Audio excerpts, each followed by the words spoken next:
कड़कड़ाती ठंड अनगिनत बर्फ की सुइयों जैसी लग रही थी। पतली एक लेयर वाली कमीज को चीरती हुई हड्डियों में घुस रही थी। ठंड से मेरे हाथ पैर बेजान हो गए थे। मैं -80 डिग्री में बर्फ के ढेर में सिकुड़ रही थी। नजर धुंधली हो चुकी थी, बस दूर उस जानी पहचानी घर को धुंधला देख पा रही थी। वह मेरा घर था।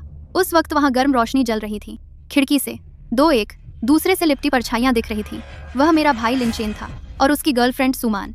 वे डाइनिंग टेबल के चारों ओर बैठे थे। मेज पर भाप उठता हॉट पॉट रखा था। पास में मेरी माँ की कई साल पुरानी रेड वाइन भी रखी थी, जबकि मैं और मेरे माँ पापा उनके द्वारा घर से बाहर निकाल दिए गए। -70 डिग्री की इस बर्फीली जमीन पर फेंक दिए गए। जीते जी जमकर मरने के लिए छोड़ दिए गए। मैंने अपनी आखिरी ताकत से चीख कर मदद मांगी। सुमान ने सिर बाहर निकाला। उसकी आंखों में तिरस्कार भरा था। हमें इस घर के लायक नहीं समझते हुए मजाक उड़ाया। शिकायत की कि माँ पापा 10 लाख दहेज और नहीं दे रहे। लिनचेन की आवाज उसके बाद आई, बर्फीली और बेरहम। सुमान के गर्भवती होने के बहाने कहा कि वे उन्हें खुश रहने दें, अगले जन्म में हमारी भरपाई करेंगे। बगल में जमकर मरती हुई माँ पापा को देखते हुए, पापा हमें जोर से पकड़े हुए थे। होंठ नीले पड़ रहे थे, फिर भी मुझे दिलासा दे रहे थे। माँ की सांसें कमजोर हो रही थीं, आंखें खुलना मुश्किल हो रहा था। होश खोते खोते मुझे लगा जैसे वे टोस्ट उठाकर जश्न मना रहे हों, हमारी मूर्खता पर हंस रहे हो। फिर पूरी तरह से अंधकार में डूब गई। वान वान जल्दी उठो, माँ की चिंतित आवाज कानों में गूंजी। मैंने अचानक आंखें खोलीं। कड़कड़ाती ठंड और मौत का दर्द अभी भी नहीं गया था। सामने मेरे कमरे की छत दिखी। धूप फैल रही थी, गर्म और सुकून भरी। माँ पास बैठी थी, उनकी आंखों की चिंता में थोड़ा भारीपन था। पापा बिस्तर के किनारे बैठे अखबार पढ़ रहे थे। अखबार पकड़े हाथ हल्के से सिकुड़ गए, उंगलियों के जोड़ सफेद पड़ गए। जाहिर है वे शांत नहीं थे। मैं कांपते हुए उठकर बैठ गई। यह सुनिश्चित किया कि यह सपना नहीं है। माँ की गोद में गिरकर जोर जोर से रोने लगी। रुक कर पिछले जन्म की मौत बताई। बात पूरी नहीं हुई थी कि माँ का शरीर अकड़ गया। उन्होंने मुझे कसर कर पकड़ लिया और आंसू बहने लगे। सिर्फ तुम ही नहीं वान वान, माँ को भी सब याद है। मैंने सिर उठाकर पापा की ओर देखा। उन्होंने अखबार नीचे रखा। उनका चेहरा पीला पड़ गया। उनकी आंखों में नफरत और डर का मिश्रण था। हम सब फिर से जन्म ले चुके हैं। भगवान ने हमें एक और मौका दिया है। बहुत बड़ी खुशी ने मुझे अपने आगोश में ले लिया। पता चला कि माँ पापा भी पिछले जन्म की यादों के साथ लौटे हैं। पापा ने अखबार में 15 जनवरी की तारीख दिखाते हुए गंभीर स्वर में कहा, पिछले जन्म में भीषण ठंड थी। कयामत 1 फरवरी को आई थी। हमारे पास अभी 15 दिन है। इस बार लिनचेन पर बिल्कुल दया नहीं दिखाऊंगी। अब उन्हें हमें नुकसान नहीं पहुंचाने दूंगी। पापा ने तुरंत अपनी पहले से बनाई योजना बताई। गाँव के पीछे पहाड़ी पर पुराना बम्बारी रोधी आश्रय स्थल। वह मजबूत और छिपा हुआ है। वह ऊंचाई पर है, बर्फ से जल्दी नहीं दबता। कयामत में बचने के लिए एकदम सही जगह है। हम सब सहमत हुए। जल्दी काम बांट लिया। पूरी समझदारी से तैयारी शुरू कर दी। जरा भी देर नहीं की। जब हम निकलने वाले थे, अचानक दरवाजे की घंटी बजी। कर्कश आवाज ने हम तीनों को झकझोर दिया। आंखों में नफरत और ठंडक झलक गई। सोचने की जरूरत नहीं, लिनचेन और सुमान ही होंगे। पिछले जन्म में भी वे दहेज के लिए इसी तरह तंग करते थे। आखिरकार कयामत में हमें नरक में धकेल दिया। पापा ने गहरी सांस ली, हमें शांत रहने का इशारा किया। पहले उन्हें विदा करो, तैयारी में देर मत करो। दरवाजा खोला तो लिनचेन और सुमान सच में दरवाजे पर खड़े थे। वैसा ही हक जमाने वाला अंदाजा था जैसा पिछले जन्म में था। लिनचेन ने सीधे बात शुरू की। मम्मी पापा से दहेज में 1 लाख और बढ़ाने को कहा और सुमान के गर्भवती होने की धमकी दी कि पैसे नहीं दिए तो रिश्ता तोड़ देंगे। मम्मी पापा को पोता नहीं मिलेगा। बातें बिल्कुल पिछले जन्म जैसी ही थीं। बातें पापा का चेहरा और भी ठंडा हो गया। थोड़ी देर चुप रहने के बाद उन्होंने पक्की बात कही, दहेज केवल 2 लाख है, यही सब है। अगर शादी करना चाहते हो तो ले लो और अच्छे से रहो, नहीं करना तो हम रोकेंगे नहीं। कहते हुए उसने पहले से तैयार ATM कार्ड निकालकर लिनचेन को दिया। अब से तुम हमें ढूंढो मत, हम तो बस शांति से रहना चाहते हैं। सुमान की आंखें चमक उठीं। उसने जल्दी से लिनचेन का हाथ पकड़कर कार्ड ले लिया। लिनचेन ने एक पल झिझका, फिर ATM कार्ड ले लिया। आवाज में वही बेचैनी थी। बड़ी सख्त बात कही कि बाद में पछताओगे मत। फिर सुमान को लेकर मुड़कर चला गया। जब तक उनकी छाया गायब नहीं हुई तब पापा ने धीरे धीरे दरवाजा बंद किया। उनका शरीर हल्का सा कांप रहा था, गुस्से से भी और पिछले जन्म के अपने पर तरस भी। माँ पापा के सीने से लग गईं। वह सिसक रही थी। भले ही रिश्ता तोड़ने का फैसला कर लिया था, लेकिन उसे इतना बेरहम देखकर फिर भी दुख हो रहा था। पापा ने उसे कसकर गले लगा लिया। आवाज भर्राई हुई थी, लेकिन पक्के स्वर में कहा, साथी यह इस लायक नहीं है। पिछले जन्म में हमारी नरमी की वजह से हमें वह हालत झेलनी पड़ी। इस जन्म में हम सिर्फ एक दूसरे का साथ निभाएंगे। अच्छी तरह जीना ही काफी है। मैं मम्मी पापा के पास गई, उन्हें कसकर गले लगा लिया, सिसकते हुए उन्हें सांत्वना दी। इस जन्म में हम तीनों पिछले जन्म की यादों के साथ फिर से जन्मे हैं। हम में अद्भुत तालमेल और पक्का इरादा है। हम सब मिलकर जरूर हर तैयारी कर लेंगे। कयामत को आसानी से पार कर लेंगे। फिर कभी किसी से नुकसान नहीं उठाना पड़ेगा और पिछले जन्म के अफसोस नहीं रहेंगे। मम्मी पापा ने जोर से सिर हिलाया। आंसू पोंछे, आंखों में अटूट दृढ़ता आ गई। दुखी होने का समय नहीं है। हम तुरंत पहले तय किए गए काम के बंटवारे के अनुसार काम शुरू कर दें। पापा पहले बैंक गए, घर की सारी जमा पूंजी निकाल ली, कुल मिलाकर 80 लाख से ज्यादा। फिर उन्होंने एजेंट से संपर्क किया। बाजार भाव से कम दाम पर हमारे घर और गाड़ी को जल्दी बेचने के लिए। घर और गाड़ी कुल मिलाकर 90 लाख से अधिक में बिके। पिछली जमा पूंजी को मिलाकर अब हमारे पास कुल 1 करोड़ रुपए हैं, जो हमारे लिए बहुत सारी चीजें जमा करने के लिए काफी है। माँ रोजमर्रा की चीजें और खाने का सामान खरीदने का काम करती हैं। वह रोज सुबह होने से पहले ही निकल जाती हैं, एक बड़ा बैग लेकर अलग अलग सुपरमार्केट, वह सब्जी मंडी और दुकानों से खरीदारी करने। वह एक ही जगह से बहुत ज्यादा सामान खरीदने की हिम्मत नहीं करती, हर बार बहुत थोड़ा ही खरीदती हैं, फिर दूसरी जगह जाकर और खरीदती हैं। चावल, आटा, बाजरा, मक्की का आटा, तरह तरह की दालें। उन्होंने पूरे 200 किलो खरीदा। सॉसेज, सूखा मांस, सूखी मछली, ये सभी लंबे समय तक रखे जा सकने वाले अचारी सामान हैं। उन्होंने 300 किलो से अधिक खरीदा लंच मीट, डॉची मछली, फलों के डिब्बा बंद और सब्जियों के डिब्बा बंद। कुल मिलाकर 2000 से अधिक डिब्बे खरीदे और तरह तरह की ताज़ा सब्जियां और फल। इसके अलावा माँ ने बहुत सारी रोजमर्रा की चीजें भी खरीदी, जो हमारे लिए अगले जन्म तक चलेंगी। और तरह तरह की आम दवाइयाँ। वह कई दवा की दुकानों पर गईं, उनका सारा स्टॉक खाली कर दिया, सब कुछ खरीद लाई। मैं उपकरण, ईंधन और गर्म रखने की चीजें खरीदने का काम करती हूँ और कुछ बचाव की चीजें। मैं हार्डवेयर की दुकान गई, दर्जनों फायर एक्स, माचेटी, क्रोबार, हथौड़े खरीदे और दर्जनों बड़े फायर एक्सटिंग्विशर। मैं बिल्डिंग मटेरियल बाजार गई, बहुत सारी स्टील प्लेटें खरीदी बम शेल्टर को मजबूत करने के लिए। मैं कृषि सामग्री बाजार गई, 10 बड़े तेल के ड्रम खरीदे और 200 जिन डीजल, 100 जिन पेट्रोल, बिजली और गर्मी के लिए। मैंने बहुत सारे डाउन जैकेट भी खरीदे और दर्जनों मोटी रजाइयाँ और इलेक्ट्रिक कंबल, प्रलय की ठंड से बचने के लिए, ताकि किसी का ध्यान न जाए। हम रोज देर रात घर लौटते थे, हम रोज बहुत देर से घर आते थे। खरीदा हुआ सामान चुपके से घर के तहखाने में रखते थे, आराम करके देर मानवी के लिए। तहखाना बहुत बड़ा था, हमारा सारा सामान आसानी से आ जाता था और वह बहुत छिपा हुआ था, किसी को पता नहीं चलता था। जब हम जोर शोर से सामान जुटा रहे थे, बाहर का मौसम भी अजीब होने लगा। आरी हमारा शहर दक्षिण का एक छोटा सा शहर था, जहाँ हमेशा गर्मी और नमी रहती थी, बहुत कम बर्फ गिरती थी और कड़ाके की ठंड तो कभी नहीं पड़ती थी। लेकिन पिछले कुछ दिनों से तापमान लगातार गिर रहा था। पहले 10 डिग्री से गिरकर कुछ डिग्री पर आ गया, फिर 0 से नीचे चला गया और आब लेकर 45 बार मच भी तेला मिला रहा था। इस दिनों से मिलाने में, आब लेकर बाद मिलाने में, इस तापमान लगातार गिर रहा था। पहले तो दक्षिण के लोग बर्फ देखकर बहुत उत्साहित हुए, लेकिन उन्हें बिल्कुल अंदाजा नहीं था कि इस खूबसूरत बर्फ के पीछे कितनी भयानक तबाही छिपी है। और बल्ली को इस पहले लेकर मारमाद को परवाले लाली है। उन्हें बिल्कुल अंदाजा नहीं था कि एक भीषण शीत प्रलय चुपके से आ रही है। आर हम तीनों खिड़की से बाहर गिरती बर्फ देख रहे थे। सड़क पर उत्साहित लोगों को देखते हुए हमारे दिल चिंता और तात्कालिकता से भर गए। हम जानते थे कि हमारे पास समय कम है, हमें गति बढ़ानी होगी, जितनी जल्दी हो सके सारी सामग्री तैयार करनी होगी। जल्दी से गांव के बम्बर तक पहुंचकर उसे मजबूत करना है, सभी बचाव की तैयारियां पूरी करनी है। 5 दिन बाद सारी सामग्री तैयार थी। हमने सामान बांधना शुरू किया। पापा के गांव जाने की तैयारी। किसी का ध्यान आकर्षित न करने के लिए हमने एक साधारण ट्रक लिया। रात के अंधेरे में, जब सड़कों पर कोई नहीं था, हमने चुपके से सारा सामान ट्रक में लाद दिया। हम तीनों ने भी साधारण कपड़े पहन लिए, हल्के बैग उठाए और ट्रक में बैठ गए। पापा के गांव की ओर चल पड़े। 3 घंटे से ज्यादा बाद ट्रक आखिरकार पापा के गांव पहुंचा। हमने सावधानी से ट्रक को गांव के पीछे जंगल में खड़ा किया, गांव वालों की नजरों से बचकर। फिर चुपके से सामान उतारना शुरू किया और सारा सामान पहाड़ी के बम्बर में रख दिया। बम्बर बिल्कुल पापा की बात के मुताबिक था, बहुत गहरा और मजबूत और काफी विशाल। बम्बर का प्रवेश द्वार घनी शाखाओं और घास से ढका था, गौर से देखने पर भी नहीं दिखता। अंदर थोड़ा अंधेरा और नमी थी, लेकिन जगह बड़ी थी, हम तीनों के रहने के लिए काफी। और कई छोटे कमरे भी थे, जहां सामान रख सकते थे, सो सकते थे, खाना बना सकते थे। सारा सामान लाने के बाद हमने बम्बर को मजबूत और सुधारना शुरू किया।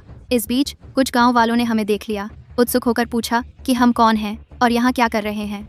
पापा ने बात टाल दी, कहा कि हम गाँव में रिश्तेदारों से मिलने आए हैं और कुछ दिनों के लिए यहाँ रहेंगे। गांव वाले थोड़े उत्सुक तो थे, लेकिन ज्यादा नहीं सोचा। हमने गांव वालों से ज्यादा मिलने से बचा। हर दिन बम्बर के अंदर रहते थे, या तो बम्बर को मजबूत करना, या सामान व्यवस्थित करना, या आराम करना। कभी कभी जब कुछ छोटी चीजें छूट जाती थीं, तो पापा को चुपके से बाहर भेजते, जल्दी लौटने को कहते, ताकि गाँव वालों को शक न हो। दिन बीतते गए, आसमान से बर्फ और गिरने लगी और तापमान और गिरता गया। अब 0 से 40 डिग्री नीचे आ गया था। गाँव में बर्फ 1 मीटर से ज्यादा जमा हो गई थी। गांव की सड़कों और घरों को आंशिक रूप से ढक दिया था।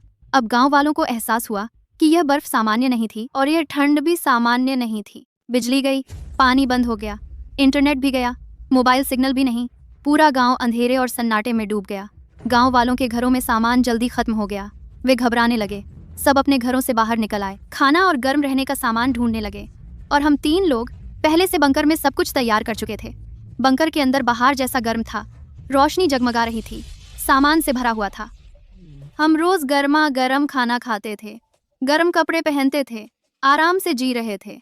हम रोज दूरबीन से बाहर का हाल देखते थे, गांव वालों को बर्फ में ठिठुरते हुए देखते थे, खाना और गर्म चीजें ढूंढते हुए। उन्हें खाना कम होने पर झगड़ते देखते, एक दूसरे को धोखा देते देखते। हमारे मन में कोई दया नहीं थी, पिछले जन्म में हम बहुत नरम दिल थे, इसलिए वह हालत हुई। इस जन्म में सिर्फ अपनी रक्षा करनी है, अपने परिवार की, और अच्छे से जीना है। अब किसी और के दुख में अपने आप को खतरे में नहीं डालेंगे। लेकिन पेड़ चाहे तो भी हवा नहीं रुकती। हमने बहुत छिपकर किया, फिर भी कुछ चालाक गांव वालों ने सुराग पा लिए। एक गांव वाला जंगल में खाना ढूंढ रहा था। उसने हमारा ट्रक देख लिया और बंकर के प्रवेश द्वार के निशान भी।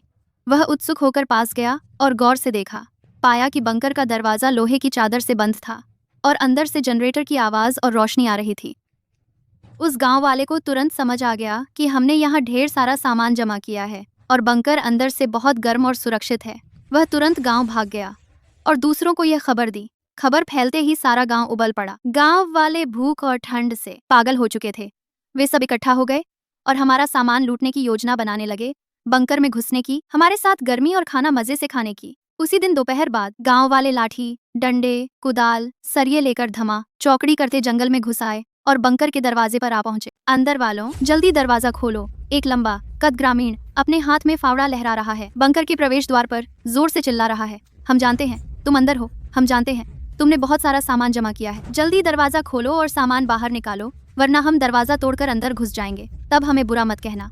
ग्रामीणों की चिल्लाहट और गालियां एक दूसरे से बढ़ती जा रही थीं, पूरे जंगल में गूंज रही थीं। वे अपने हाथों में औजार लहरा रहे थे, बंकर के स्टील के दरवाजे पर पागलों की तरह पीट रहे थे। धम धम धम की जोरदार आवाजें आ रही थीं, जिससे बंकर के अंदर हल्का सा हिलने लगा। हम 3 लोग बंकर के अंदर बैठे थे, बाहर की चिल्लाहट और दरवाजा पीटने की आवाज सुन रहे थे। हम सभी के चेहरे गंभीर हो गए। पापा बंकर के सीसीटीवी के पास गए। बाहर पागलों की तरह दरवाजा पीट रहे ग्रामीणों को देख रहे थे। उनकी आंखों में ठंडी हत्या की चमक आई। बाहर वालों, मैं तुम्हें आखिरी बार चेतावनी दे रहा हूँ, तुरंत यहाँ से चले जाओ, यहाँ और मत उलझो। पापा ने वॉकी टॉकी उठाया, बाहर की ओर जोर से बोले। आवाज ठंडी और दबदबे वाली थी। हमारा सामान हमने बहुत मेहनत से जुटाया है, तुम्हें देने का सवाल ही नहीं।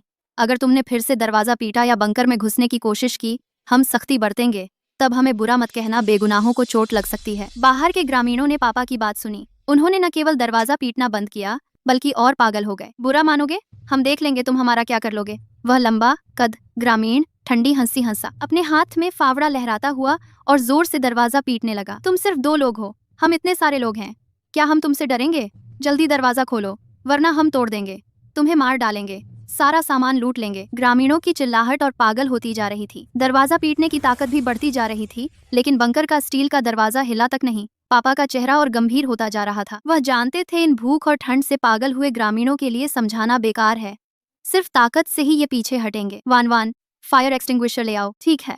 मैंने तुरंत सिर हिलाया, सामान रखने वाली जगह पर भागी, कुछ बड़े फायर एक्सटिंग्विशर उठाए और पापा को दिए। पापा ने अपग्रेड किए गए फायर एक्सटिंग्विशर लिए, बंकर के वेंट के पास गए, वेंट का ढक्कन खोला, फिर फायर एक्सटिंग्विशर का स्विच दबाया। पल भर में ढेर सारा सूखा पाउडर वेंट से बाहर फूटा और बाहर के ग्रामीणों की ओर फैल गया। बाहर के गांव वालों को बिल्कुल नहीं लगा था हम ऐसा जवाबी कार्रवाई करेंगे। वे अचानक आए, ड्राई पाउडर से आंखें नहीं खोल पा रहे थे, खांसते रहे और पीछे हट गए। अब बंकर के प्रवेश द्वार के पास भी नहीं आते। गांव वाले चिल्ला रहे थे, खांसते हुए इधर उधर भाग रहे थे। माहौल पूरी तरह अस्त व्यस्त था। पापा ने आग बुझाने का यंत्र बंद किया और बाहर की अफरा तफरी देख रहे थे। उनकी आंखों में जरा भी दया नहीं थी। यह पहली चेतावनी है, अगर तुम लोग फिर से आए तो सिर्फ ड्राई पाउडर नहीं होगा, हम तुम्हें पछतावा दिखा देंगे। गांव वाले धुएं से आंखें नहीं खोल पा रहे थे और उन्होंने हमारी जवाबी ताकत भी देख ली। वे जान गए कि हम कमजोर नहीं हैं। वे अब और रुकने की हिम्मत नहीं जुटा पाए और बुरी तरह जंगल से भाग गए, अपने गांव लौट गए। जब तक गांव वालों की परछाइयां जंगल में पूरी तरह गायब नहीं हो गईं,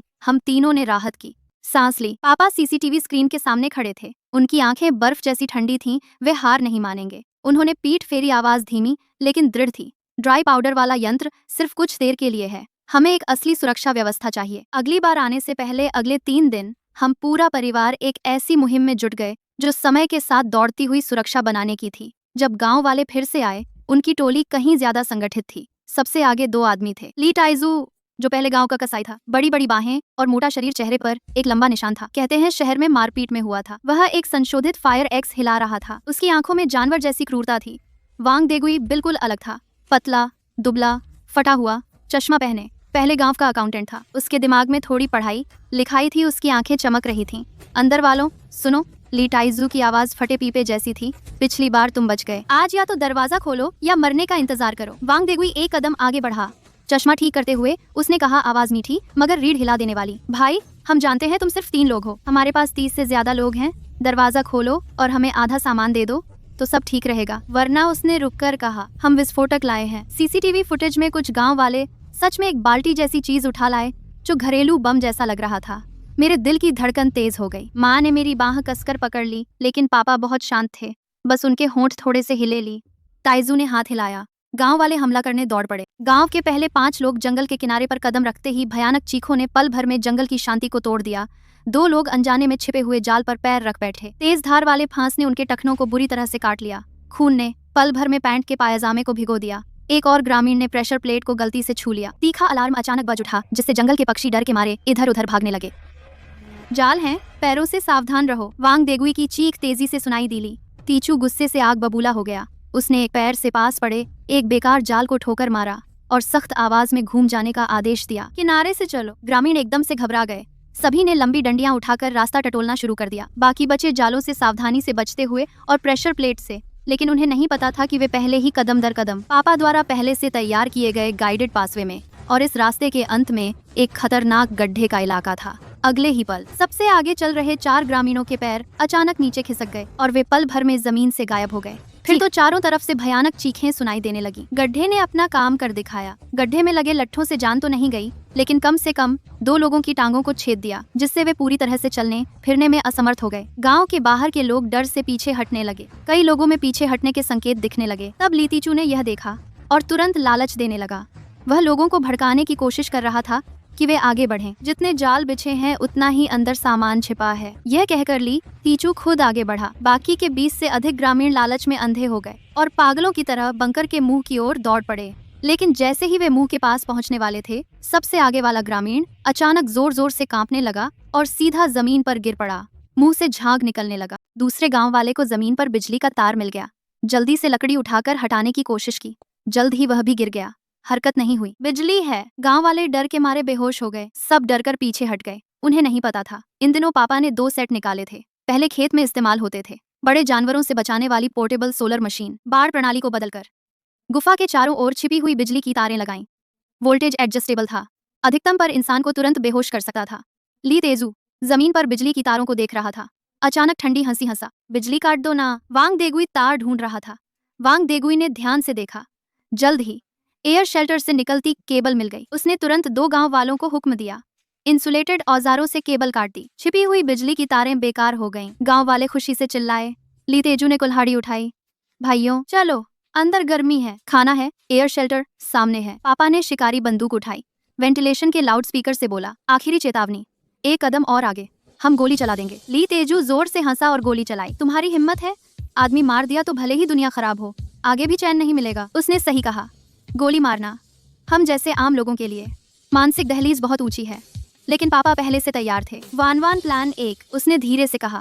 मैं कंट्रोल पैनल के पास भागा, एक हरा बटन दबाया। गुफा के चारों ओर अचानक सफेद गैस फैल गई। यह हाई एफिशिएंसी एनेस्थेटिक गैस थी। पापा ने पशु चिकित्सालय से लाई थी। पहले बड़े जानवरों के लिए इस्तेमाल होती थी। सबसे आगे के साथ 8 गांव वालों ने गैस सांस ली। कुछ सेकंड में बेहोश हो गए। जहर, उन्होंने जहर छोड़ा। पीछे के गांव वाले डर से पीछे हट गए। ली टीजू और वांग देगुई पीछे खड़े थे, बच गए, लेकिन उनकी टीम के 10 से कम लोग खड़े रह गए। वांग देगुई ने अचानक अपने बैग से गैस मास्क निकालकर पहन लिया। ली टीजू ने भी एक गिरे हुए ग्रामीण का दुपट्टा छीन लिया, पानी में भिगोकर मुंह और नाक ढक लिया। और किसके पास मास्क है? ली टीजू चिल्लाया। किसी ने जवाब नहीं दिया। बेकार। उसने दांत पीसते हुए बंकर की ओर देखा। तुम लोग बहुत बेरहम हो, लेकिन हम भी हार नहीं मानेंगे। आज के लिए बस इतना ही, लेकिन हम वापस आएंगे। अगली बार हम सब कुछ तैयार करके आएंगे। वे अपने घायल साथियों को घसीटते हुए बुरी तरह पीछे हट गए। जंगल में खून के धब्बे और दर्द भरी कराहें रह गईं। जब तक ग्रामीण पूरी तरह गायब नहीं हो गए, जंगल में हम तीनों ने राहत की सांस ली। चेहरे पर थकान भरी मुस्कान आ गई। इस बार हमने फिर से ग्रामीणों के हमले को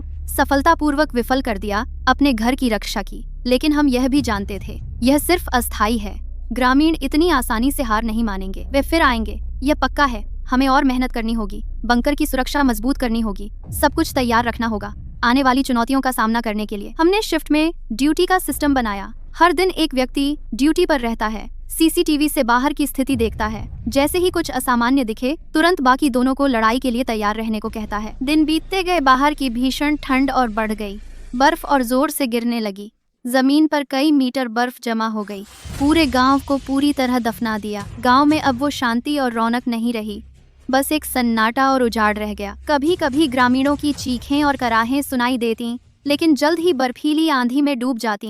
हम तीनों बंकर के अंदर शांत और सुकून भरी जिंदगी जी रहे थे। हर दिन हम साथ में खाना बनाते, बातें करते, सुरक्षा उपकरणों की जांच करते, बाहर की स्थिति देखते। भले ही जिंदगी बहुत सादी थी, उबाऊ, लेकिन हम खुश थे, सुरक्षित। जब तक हम तीनों साथ हैं, जब तक हम अच्छे से जी सकें, बस इतना ही काफी है। लेकिन जब हमें लगा कि हम ऐसे ही आराम से प्रलय से बच सकते हैं, तभी एक ऐसा व्यक्ति आया जिसे हम सबसे कम देखना चाहते थे। उस दोपहर मैं ड्यूटी पर थी, सीसीटीवी से बाहर का हाल देख रही थी। तभी मुझे दो जानी पहचानी परछाइयां दिखीं जो बम शेल्टर की तरफ आ रही थीं। वो लिन चेन और सुमान थे। उनके पीछे 5 फटे पुराने कपड़ों वाले लोग थे। मेरा 4 पाथवे, एक एफ पैर ले, मेरा 4 एफ पाथवे। भूखे प्यासे गांव वाले। मैंने फौरन पापा और मम्मी को जगाया जब वे सीसीटीवी के पास आए। लिन चेन को देखा, सुमान और उनके पीछे के गांव वालों को, तो उनका शांत चेहरा पल भर में काला पड़ गया। पापा के चारों ओर बर्फीली हवा बहने लगी। समझने में देर नहीं लगी, ये दोनों धोखेबाज बेसहारा हो गए हैं और गांव वालों को हमारा सामान लूटने लाए हैं। पापा ने गहरी सांस ली, अपना गुस्सा दबाया, मेरे और मम्मी के कंधों पर हाथ रखा और गंभीरता से बोले, हमें उन्हें अंदर नहीं आने देना चाहिए। वे अब भूख और ठंड से बेहोश हो चुके हैं। एक बार अंदर आ गए तो न सिर्फ हमारा सब सामान लूटेंगे, बल्कि सब कुछ हड़पने के लिए हमें खत्म कर देंगे। हमारी बातचीत के दौरान ही लिन चेन और सुमान गांव वालों को लेकर बम शेल्टर के दरवाजे पर आ गए। उन्होंने वो मजबूत स्टील का गेट देखा, वेंट से झांकती हल्की रोशनी देखी और उनके चेहरे पर लालच और उत्तेजना छा गई। उनकी पिछली बदहाली और कमजोरी गायब हो गई। लिन चेन स्टील के गेट के पास गया, जोर से गेट पीटने लगा और अंदर चिल्लाकर बोला, मम्मी, पापा, वान, मुझे पता है तुम अंदर हो, जल्दी दरवाजा खोलो, दरवाजा खोलो, हमें थोड़ा सामान दो, हमें एक मौका दो जीने का। ये सुनकर मेरा जी मिचलाने लगा और मौका मांगने की हिम्मत है। पिछले जन्म में जब हमें नरक में धकेला था, तब क्यों नहीं सोचा था हमें मौका देने का। अंदर से कोई आवाज ना आई। लिन चेन का नकली चेहरा उतरने लगा, असली बेरहमी और लालच सामने आ गया। उसने पास के गांव वालों को भड़काया, सुना तुमने, उनके पास बहुत सामान है, लेकिन हमें जीने का मौका नहीं देना चाहते। ये बिल्कुल स्वार्थी हैं, हमें ठंड और भूख से मरते देखना चाहते हैं। लिन चेन की बातों से गांव वाले भड़क गए, सबकी आंखें लाल हो गईं। सबने अपने पास के क्राउबार, कुल्हाड़ी, पत्थर उठाए और स्टील के गेट पर बेतहाशा वार करने लगे। खट खट खट की आवाज सुनसान जंगल में गूंज रही थी, कानों को चीरती और डरावनी। और भी गुस्सा आने वाली बात यह है कि 2 गांव वाले अपने बैग से पेट्रोल और लकड़ियां निकाल लिए। साफ है कि वे पहले से तैयार थे। वे लकड़ियां जलाना चाहते थे, तेज गर्मी से स्टील की प्लेट को पिघलाने के लिए, गेट के गैप से जबरदस्ती अंदर घुसने के लिए। पापा सीसीटीवी में देख रहे थे, उनकी आंखें और ठंडी होती जा रही थीं। पलटकर 2 modified high pressure water gun निकाली, मुझे एक दी और खुद दूसरी पकड़ ली। उन्होंने अब और संकोच नहीं किया, उनका लहजा दृढ़ था। अब और इंतजार नहीं कर सकते। वान, तू बाएं शूटिंग पोर्ट पर रहना, मैं दाएं पर रहूंगा, याद रख, कोई रहम नहीं करना। जैसे ही वे गेट के पास आए, गोली चला देना, उन्हें हमारी ताकत दिखानी होगी। लिन चेन ने देखा कि दरवाजा तोड़ने और आग लगाने से कोई खास फायदा नहीं हुआ, और भी गुस्सैल हो गया। उसने पास के एक गांव वाले से कौवा छीन लिया और पागलों की तरह गेट पर पीटने लगा। चिल्लाया, भाइयों और जोर लगाओ, इस दरवाजे को तोड़ दो, हम बच जाएंगे। वे सिर्फ 2 लोग हैं, हम इतने सारे हैं, क्या डर है कि हम उनसे नहीं लड़ पाएंगे। हमला करो। गांव वाले और भी उग्र हो गए, एक एक करके गेट के सामने दौड़ते हुए आए। कोई गेट तोड़ रहा था, कोई लकड़ियां डाल रहा था और कुछ लोग बंबर के किनारे से घूमने की कोशिश कर रहे थे, दूसरे रास्ते की तलाश में। तभी पापा ने आदेश दिया। पापा ने कहा, हमला करो, और मैंने तुरंत बाएं शूटिंग पोर्ट खोला। सबसे आगे दौड़ रहे एक गांव वाले पर निशाना लगाकर हाई प्रेशर वाटर गन का ट्रिगर दबा दिया। पानी की एक तेज धार निकली, तुरंत शूटिंग पोर्ट से बाहर आई और उस गांव वाले के हाथ पर लगी 0 से 70 डिग्री नीचे की ठंड में। पानी जैसे ही उसकी त्वचा से छुआ, तुरंत मोटी बर्फ की एक परत जम गई। फिर बर्फ तेजी से फैलने लगी। पलक झपकते ही उसका पूरा हाथ बर्फ के टुकड़े में बदल गया और हिल नहीं सकता था। उस गांव वाले ने जोर से चीख मारी, दर्द से उसका पूरा शरीर कांप रहा था। वह छुड़ाने की कोशिश कर रहा था, लेकिन बर्फ ने उसके हाथ को मजबूती से जकड़ लिया था। वह बिल्कुल भी हिल नहीं पा रहा था। आखिरकार वह जोर से बर्फ पर गिरा और चिल्लाता रहा। बाकी ग्रामीणों को देखकर सब घबरा गए। सबने अपने काम रोक दिए, डर के मारे पीछे हटने लगे। पर लिन चेन और सुमान अब भी हार नहीं मान रहे थे। लालच ने डर को पूरी तरह हरा दिया था। उन्होंने डरे हुए ग्रामीणों को देखा और फिर बर्फ में ठंड से तड़प रहे अपने साथियों को। न तो उन्हें कोई डर था, बल्कि वे और भी पागल हो गए। चिल्लाकर बाकी ग्रामीणों को उकसाने लगे, डर कैसा, बस कुछ लोग जम गए हैं, उनके पास सिर्फ 2 पानी की बंदूकें हैं, पानी ज्यादा देर नहीं चलेगा। हमारे पास लकड़ी और पेट्रोल है, आग, धुआं और गर्मी से देर सवेर हम उन्हें बाहर निकाल ही लेंगे। भूख और ठंड से मजबूर ग्रामीण लिन चेन की बातों से और भड़क गए। उन्होंने जमीन से लकड़ियां उठाईं और किसी ने बैग से बचा पेट्रोल निकाला। सब बंकर के स्टील के दरवाजे के सामने ढेर कर दिया। पल भर में आग भड़क उठी, धुआं उठने लगा जो वेंटिलेशन के छेद से अंदर घुसने लगा। तीखे धुएं से हमें खांसी आने लगी। जल्दी और लकड़ी डालो, आग को और तेज करो, उन्हें बाहर निकालना ही होगा। लिन चेन आग से थोड़ी दूर खड़ा था, एक हाथ से हाथ सेंकते हुए और पागलों की तरह आदेश दे रहा था। ग्रामीणों के चेहरे पर क्रूर मुस्कान थी, मानो उन्होंने सप्लाई पर कब्जा कर आराम से रहने का सपना देख लिया हो। मैंने हाई प्रेशर वाटर गन कसकर पकड़ी। उनके आग के पास आने से पहले मैंने फायरिंग का छेद खोला, सबसे आगे वाले ग्रामीण पर निशाना लगाया और ट्रिगर दबा दिया। पानी की तेज धार निकली और वह पल भर में बर्फ की मूर्ति बन गया। फिर पिताजी ने भी ट्रिगर दबाया, तेज पानी ने आग पर सीधा निशाना लगाया। फुस की आवाज के साथ आग का बड़ा हिस्सा बुझ गया, धुआं भी कम हुआ। बाकी ग्रामीण फिर से घबरा गए, सबने लकड़ी डालना बंद कर दिया। पीछे हटना चाहा, पर लिंचेन अब भी हार नहीं मान रहा था। वह दौड़कर गया, एक ग्रामीण का कॉलर पकड़ लिया, चिल्लाया, पीछे मत हटो, जो पीछे हटेगा उसे आग में धकेल दूंगा। आग अभी बुझी नहीं है और जोर लगाओ, बस उन्हें बाहर निकालो तो हम जीत जाएंगे। लिन चेन की धमकी और लालच के कारण गांव वालों को मजबूरन हिम्मत करनी पड़ी, फिर से लकड़ियां उठानी पड़ी, आग की ओर बढ़ना पड़ा। लेकिन जैसे ही उन्होंने कुछ कदम बढ़ाए, मेरे और पापा की पानी की बंदूक फिर से उन पर तान दी गई। पानी की धार एक के बाद एक निकलती रही। सबसे आगे वाले कुछ गांव वाले एक के बाद एक बर्फ की मूर्ति बन गए। कुछ लकड़ी डालने की मुद्रा में थे, कुछ के चेहरे पर डर था। सभी बर्फ में खड़े रह गए। लिन चेन और सू मान देखकर कि और अधिक गांव वाले बर्फ की मूर्ति बन रहे हैं, उनके चेहरे कागज जैसे सफेद हो गए। आखिरकार उनकी आंखों में डर दिखा, लेकिन फिर भी उन्होंने हार नहीं मानी। लिन चेन सू मान को पकड़कर पीछे मुड़कर बंकर के पीछे जाना चाहा, कोई दूसरा रास्ता ढूंढने की कोशिश की। हमारी नजर बचाकर अंदर घुसना चाहते थे। भागना इतना आसान नहीं है। मैंने एक ठंडी हंसी हंसा, फौरन पानी की बंदूक का कोण बदला, लिन चेन और सू मान पर निशाना साधा, बिना किसी हिचकिचाहट के ट्रिगर दबाया। उच्च दबाव वाली पानी की धार तुरंत उन पर गिरी, सिर से पैर तक। बस कुछ ही सेकंड में पानी पूरी तरह से मोटी बर्फ में जम गया, उन दोनों को अंदर कसकर जमा दिया। लिन चेन के चेहरे पर अब भी विकृति और लालच के भाव थे, मुंह खुला था जैसे वह चिल्ला रहा हो। सू मान के चेहरे पर डर था, आंखों में नाराजगी थी, लेकिन उनके शरीर पूरी तरह से सख्त हो चुके थे, अब हिल नहीं सकते थे। दो जीवंत बर्फ की मूर्तियां बन गए। बाकी गांव वालों ने यह देखा, उनकी हिम्मत पूरी तरह टूट गई। अब उनमें जरा भी हिम्मत नहीं बची। वे उन दो मूर्तियों को देखते रहे, बर्फ में ठिठुरते और चिल्लाते साथियों को देखा और बंकर के फायरिंग पोर्ट को देखा। चेहरे पर डर और निराशा थी। अब वे रुकने की हिम्मत नहीं कर सके। सबने अपने औजार फेंक दिए, बुरी तरह पीछे मुड़े, धीरे धीरे बर्फीले तूफान में गायब हो गए। डर था कि अगला बर्फ की मूर्ति वे खुद बन जाएं। हमने फायरिंग पोर्ट बंद कर दिया। मॉनिटर पर उन दो बर्फ की मूर्तियों को देखा, जरा भी दया नहीं आई। यही है उनकी विश्वासघात और लालच की सजा। पिछले जन्म की दुश्मनी, पिछले जन्म की नफरत इस पल में आखिरकार बदला ले लिया गया। दिन बीतते गए, बाहर की भीषण ठंड धीरे धीरे कम होने लगी थी।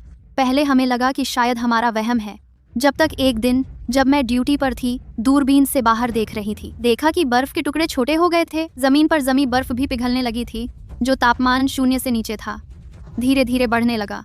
इस खोज ने हमें हैरान और उत्सुक दोनों कर दिया। खुशी इस बात की कि भीषण ठंड खत्म होने वाली थी, अब हमें लगातार ठंड का खतरा नहीं रहना था। हैरानी इस बात की कि यह पूरी दुनिया में आई भीषण ठंड अचानक आई और अचानक गई भी। कितनी अजीब बात थी, जिससे दिल में एक बेचैनी थी। हमारा अंदाजा सही निकला। भीषण ठंड कम होने के बाद और भी भयानक आपदा आ गई। भीषण ठंड कम होने के करीब 10वें दिन मैं हमेशा की तरह कैमरे से बाहर देख रही थी। अचानक मैंने गांव के बर्फ में देखा, कुछ अजीब सी आकृतियां दिखाई दीं। उनके शरीर अकड़े हुए थे, हरकतें धीमी थीं, चेहरे पीले थे जैसे कागज, होंठ नीले पड़ गए थे, आंखों में कोई चमक नहीं थी।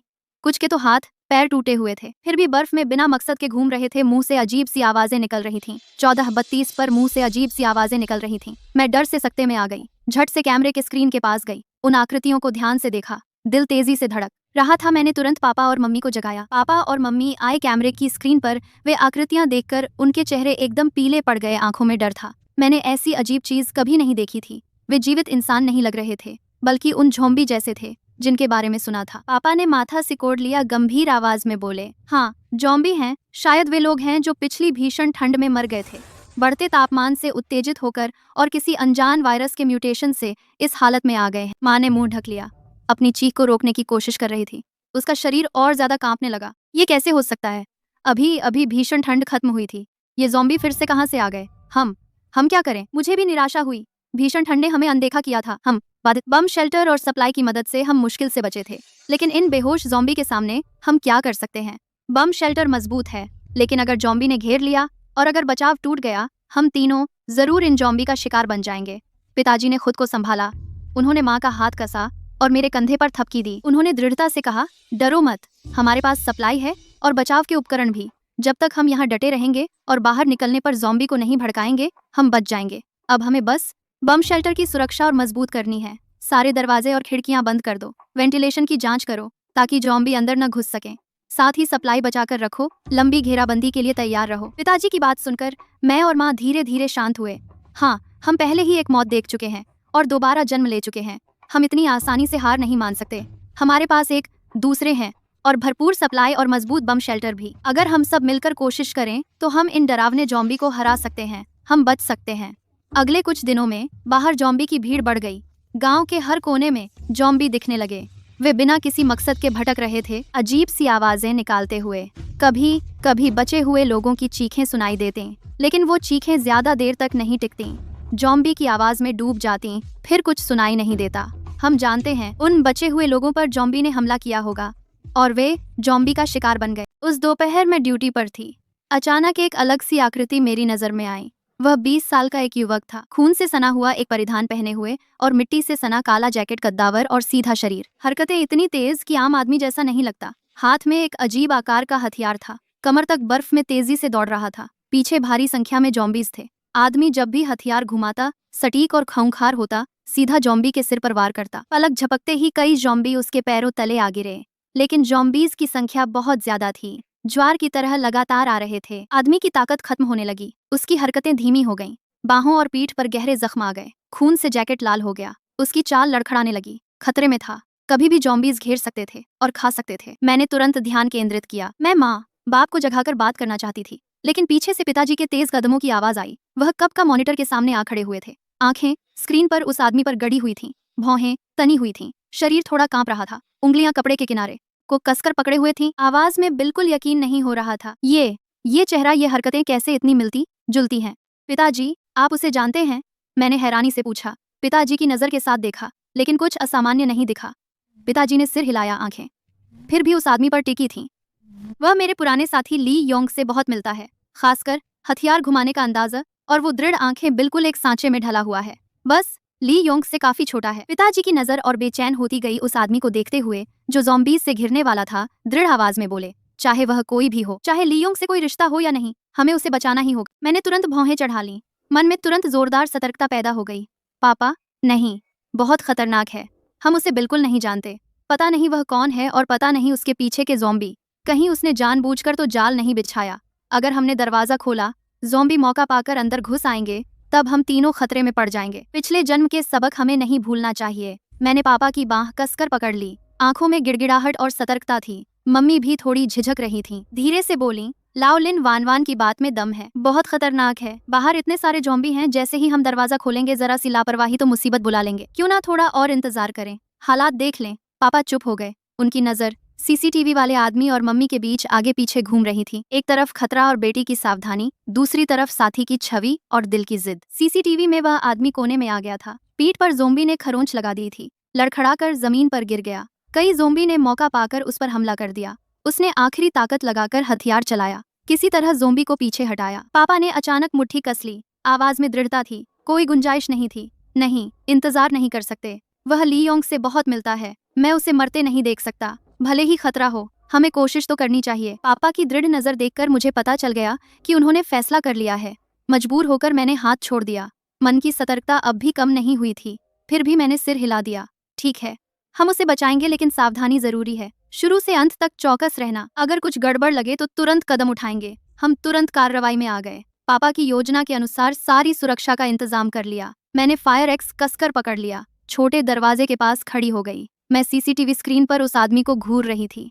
आदमी, दिल की धड़कन तेज हो गई थी। पापा ने वॉकी टॉकी उठाया। बाहर जोर से बोले, अरे युवक, जल्दी से बम्बर की तरफ भागो, हम तुम्हें बचा रहे हैं। सीसीटीवी स्क्रीन वाले आदमी ने पापा की आवाज सुनी। उसकी आंखें चमक उठीं, जैसे उसे जान बचाने का सहारा मिल गया हो। उसने तुरंत दिशा बदली। आखिरी ताकत लगाकर बम्बर की तरफ जोर से भागा। पीछे ज़ॉम्बी अब भी उसका पीछा कर रहे थे। चीखने की आवाजें पास आ रही थीं, जिससे रोंगटे खड़े हो जाएं। आदमी बहुत तेज दौड़ रहा है।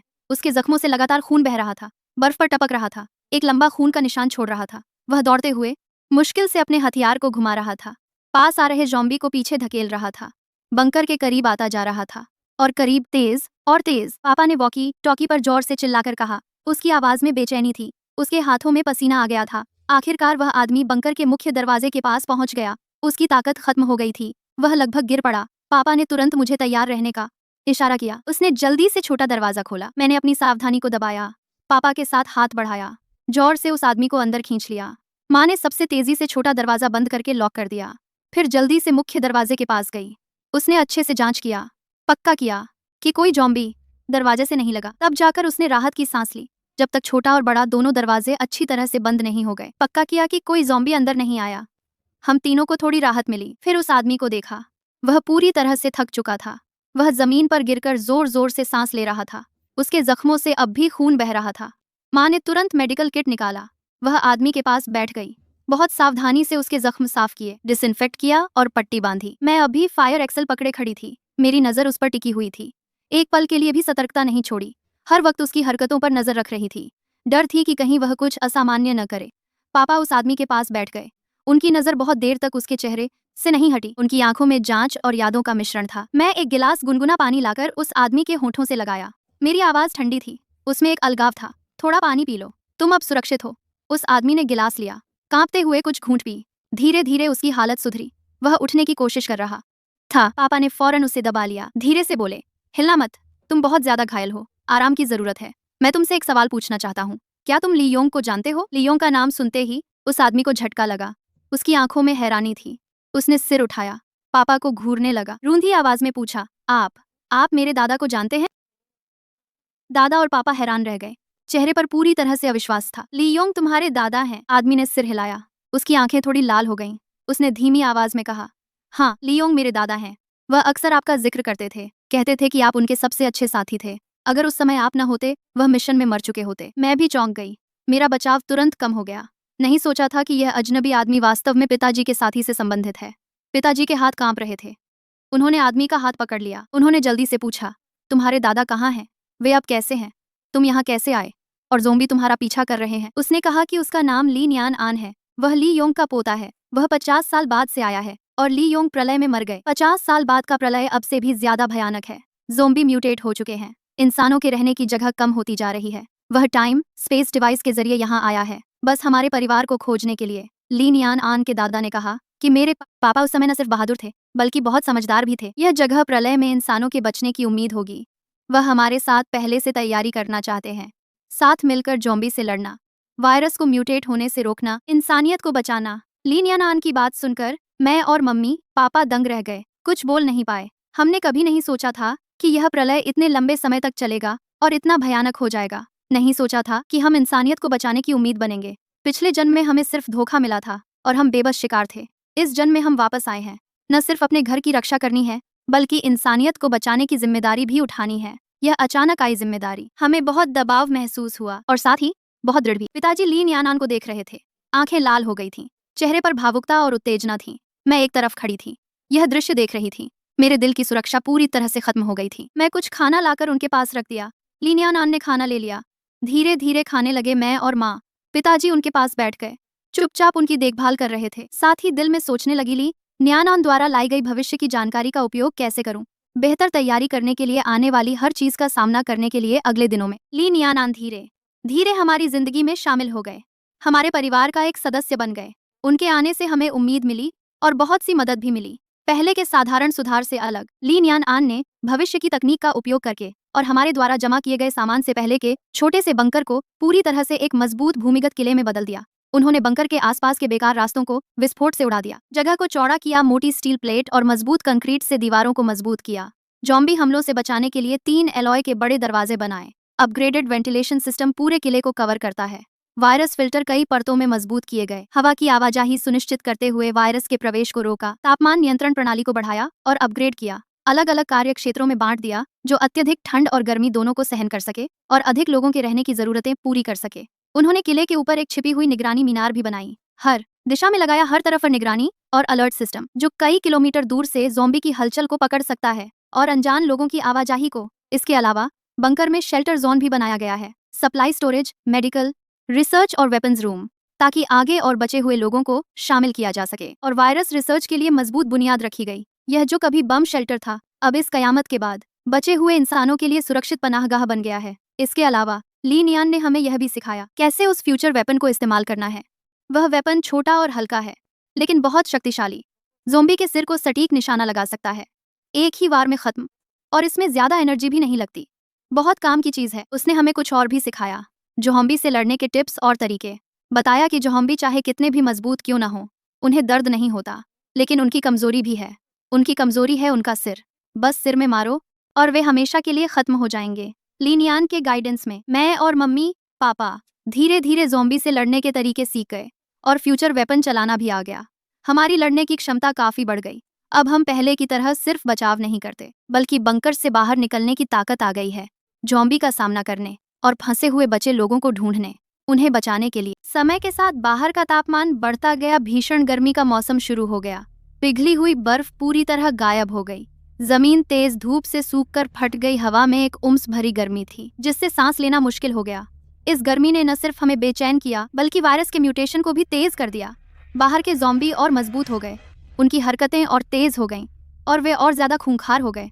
उनकी प्रतिरोधक क्षमता भी बढ़ गई। साधारण हथियारों से उन्हें मारना मुश्किल हो गया। सिर्फ लीनियान द्वारा लाए गए भविष्य के हथियार ही उन्हें सटीकता से गिरा सकते थे। लीनियान ने हमें बताया, भीषण गर्मी कुछ और समय रहेगी। यह समय वायरस के म्यूटेशन के लिए महत्वपूर्ण है, और इंसानियत को बचाने के लिए भी। हमने बंकर से बाहर निकलने का फैसला किया। जीवित बचे इंसानों की तलाश में, उन्हें बचाने के लिए, अस्थायी सुरक्षित क्षेत्र बनाने के लिए निकलने से पहले हमने पूरी तैयारी कर ली। हमने मोटे प्रोटेक्टिव सूट पहने, मास्क और दस्ताने पहने, सुरक्षा के सभी उपाय किए, ताकि ज़ोंबी हमें काट या खरोंच न सकें।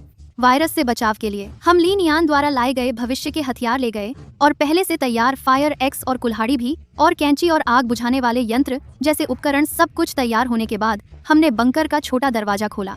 सावधानी से बाहर निकले। बाहर की गर्मी ने हमें तुरंत घेर लिया, जिससे सांस घुटने लगी, जैसे हम एक बड़े भट्टी के अंदर हों। जमीन तप रही थी, उस पर पैर रखते ही तलवों की जलन महसूस होती थी। हवा में उमस के अलावा एक और गंध थी, ज़ोंबी के सड़े हुए शरीर की बदबू, जिससे पेट मतला हो गया।